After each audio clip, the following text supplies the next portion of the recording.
வணக்கம் நண்பர்களே. விஜய் மறுபடியும் கரூர் போக போறாரு. அந்த நெருக்கடி துயரம் நடந்த பிறகு கரூருக்கு போகணும் அப்படின்னு அவர் பல நாட்களாக திட்டமிட்டு இருந்தாரு. அதற்கான அனுமதி கேட்டு அதற்கான விளக்கங்களை சொல்லி அவர் காத்திருந்தாரு. இப்போ அந்த துயரம் தொடர்பாக உச்சநீதிமன்றம் சிபி விசாரணைக்கு உத்தரவிட்டிருக்கு. இந்த சூழ்நிலை ஒரு நல்ல சூழ்நிலை அப்படின்னு நினைக்கிறாரு. இந்த வகையில மறுபடியும் எத்தனை நாள் எங்கு இருந்தார் என்று தெரியாமல் இருந்த புஷி ஆனந்த் மறுபடியும் விஜய் சந்திச்சிருக்கிறாரு. அவருடைய தலைமையில ஒரு 10 பேர் கொண்ட ஒரு குழு அமைச்சு அங்கு ஏற்பாடுகளை செய்யுமாறு விஜய் சொல்லியிருக்கிறாரு. பாதிக்கப்பட்ட குடும்பங்களை அவர் சந்திக்க போறாரு.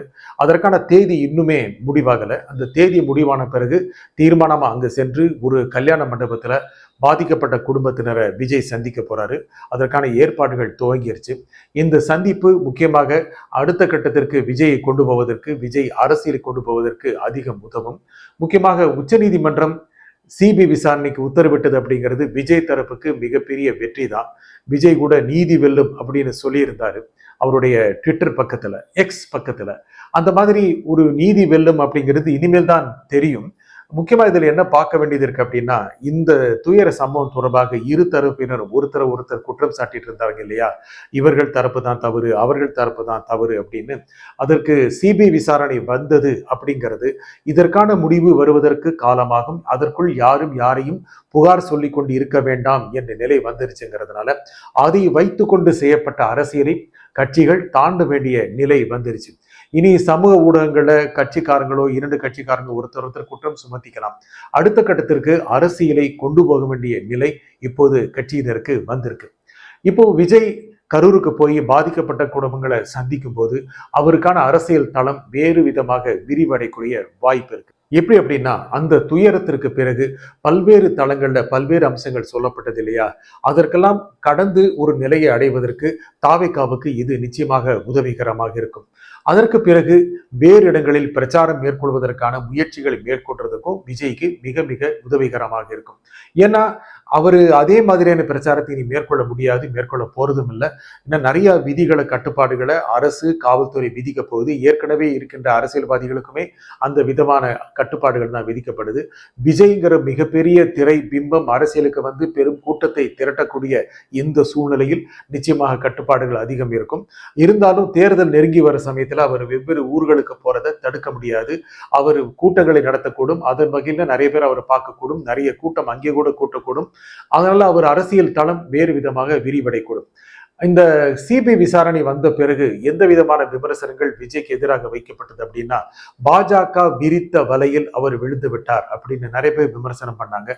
ஒரு சிபிஐ விசாரணை வரதன் மூலமாகவே எந்த ஒரு அரசியல் கட்சியோ அல்லது அரசியல் தலைவரோ, மத்தியில் யார் ஆட்சி இருக்காங்களோ, இப்போ பாஜக இருக்கிறதுனால அவர்களுடைய திட்டத்தின்படி சென்று விட்டார் அப்படின்னு சொல்ல முடியாது. ஆதவ் அர்ஜுனா டெல்லி போய் பல முக்கிய பெருமுறை சந்திச்சாரு, பல நடவடிக்கை எடுத்தாரு, வழக்கு போடுவதற்கான முயற்சிகளை செஞ்சாரு, வழக்கு போட்டாரு. அதில் சிபிஐ விசாரணை அப்படின்னு வந்துருச்சு. அதே மாதிரி தாவேகா விரும்பின உச்சநீதிமன்ற முன்னாள் நீதிபதி, உச்சநீதிமன்ற ஓய்வு பெற்ற நீதிபதி தலைமையில் ஒரு கண்காணிப்பு குழுவும் அமைக்கப்பட்டிருக்கு. இது அரசியல் ரீதியாக அவர்கள் வெற்றி பெற்று விட்டார்கள் என்று சொல்ல முடியும். திமுகவுக்கும் திமுக அரசுக்கும் இது தோல்வி என்றும் சொல்ல முடியாது. தொடர்ந்து அவங்க மேலேயும் கடுமையான புகார்கள் சொல்லப்பட்டு வந்தது. கட்சியை முடக்க திட்டமிடுறாங்க அப்படின்னு ஒரு ஏஜென்சி, சென்ட்ரல் ஏஜென்சி, மத்திய புலனாய்வு அமைப்பு இந்த விசாரணையை எடுத்துக்கொண்டதன் மூலம் அந்த தலைவலி திமுகவுக்கும் போயிருச்சுன்னு தான் சொல்லணும். இந்த சூழ்நிலையில தான் அதிமுகவும் பாஜகவும் விஜய் வருவாரா மாட்டாராங்கிற மிகப்பெரிய எதிர்பார்ப்பு இருக்காங்க.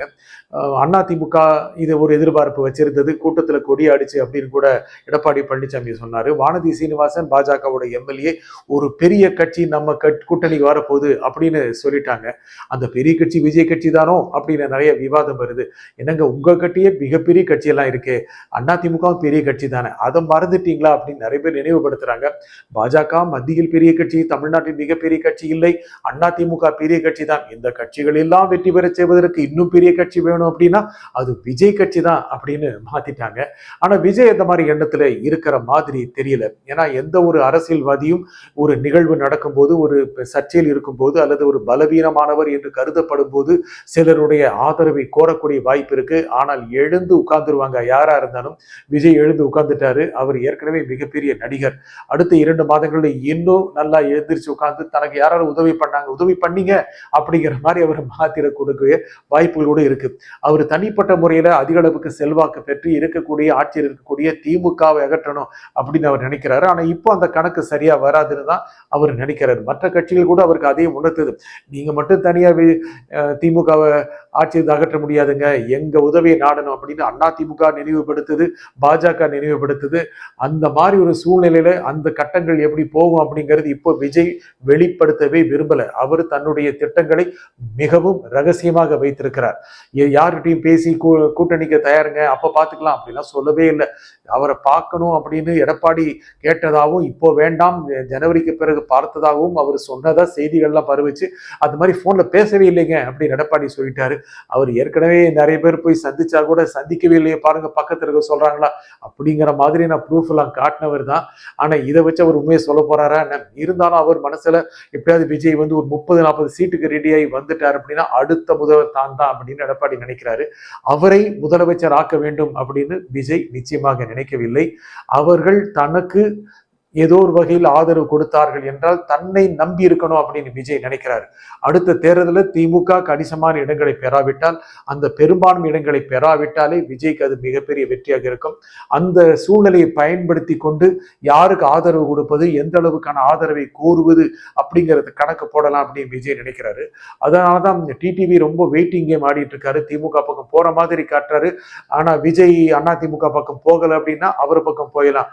அந்த கணக்கை விஜய் சரியா தான் எடுத்து வச்சிருக்கிறாரு. அந்த பகுதியில தென் மாவட்டங்கள்ல வெல்வதற்கு டிடிவி தினகரன் ரொம்ப உதவுவாரு அப்படின்னு விஜய் நிச்சயமா நினைக்கிறாரு. கொங்கு மண்டலத்துல ஜெயிக்கிறதுக்கு அவர் தனியா கூட போதும்.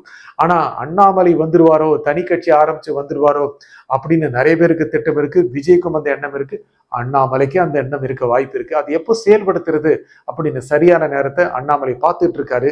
ஏன்னா ஜனவரி மாதம் ஒரு கருத்து கணிப்பு வந்து விஜய்க்கு கிட்டத்தட்ட 30% வாக்கு சதவீதம் வரும் அப்படின்னா எல்லா கட்சியோட மனநிலையும் மாறிடும். இப்போ அக்டோபர் மாதத்துக்குள்ள விஜய் கரூருக்கு சென்று பாதிக்கப்பட்ட குடும்பங்களை சந்தித்து விட்டு நவம்பர் மத்தியில் அவர் மீண்டும் பிரச்சாரத்தை தொடங்கினார் என்றால் அரசியல் களம் மறுபடியும் வேறு விதமாக மாறிவிடும். ஏன்னா ஒரு 15 நாட்கள் விஜய்க்கு எதிரான பலமான பிரச்சாரம் நடத்தப்பட்டது அல்லவா, அவருக்கு சரியான நெகட்டிவ் பப்ளிசிட்டி கிடைச்சதுங்க, எதிர்மறை விளம்பரம் கிடைச்சது. அது மெதுவாக பாசிட்டிவ் விளம்பரமாக மாறுது. ஏன்னா கிட்டத்தட்ட 15 நாட்கள் 16-17 நாட்கள் அவரை பற்றி தான் தலைப்புச் செய்திகளாக இருந்தது. ஆகையால மெதுவாக அது அவருக்கு பாசிட்டிவாக மாறக்கூடிய வாய்ப்பு இருக்கு. எல்லா கட்சிகளுமே அவரை நம்பி இருக்கக்கூடிய நிலைக்கு விஜய் தள்ளிடுவாரு. அதை எப்படி கணக்கு போடுறது அப்படின்னு அவருக்கு இன்னும் கூட தெளிவாக தற்சமயம் தெரியல. ஆனா கூட்டாளிகள் எல்லாமே ஓரளவு கணக்கு போட்டுட்டு தான் இருக்காங்க. அந்த கணக்கெல்லாம் நம்பணுமா அப்படின்னு விஜய் நினைக்கிறாரு. ஏன்னா கூட்டாளிகள் என்ன செஞ்சாங்க அப்படி அவருக்கும் தெரியும். ஆக இந்த கூட்டாளிகளையும் நம்பி ஒரு கணக்கை போட்டுட்டு ஒரு கூட்டணி அமைக்கிறதா அப்படிங்கிறது ஜனவரியில் தான் விஜய் தீர்மானிப்பார் அப்படிங்கிறது தெரியுது. நன்றி, வணக்கம்.